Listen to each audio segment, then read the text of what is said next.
الشیخ محمد شلتوت سابق شیخ الازہر لکھتے ہیں لفظ توفی قرآن کریم میں موت کے معنی میں اس کثرت سے استعمال ہوا ہے کہ اس لفظ کا یہی اغلب اور متبادر الذہن معنی بن گیا ہے، اور جب کبھی بھی یہ لفظ موت کے سوا کسی اور معنی میں استعمال ہوا ہے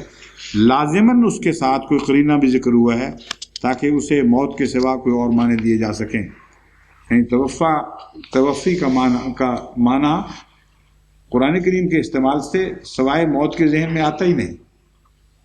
اور اگر آتا ہے تو اس صورت میں آتا ہے کہ قرآن ظاہر فرما دے کہ دیکھو یہاں موت مراد نہیں، یہاں نیند مراد ہے، یہاں کچھ اور مراد ہے، نیند ہی ہے، اس کے سوا کچھ نہیں۔ امام محمد عبدہ تفسیر المنار میں بھی یہی لکھ رہے ہیں۔ امام رشید رضا صاحب تفسیر المنار میں امام محمد عبدہ کا حوالہ ہے، رشید رضا صاحب نے دیا ہے۔ رشید رضا صاحب خود تفسیر المنار میں یہی ترجمہ کر رہے ہیں۔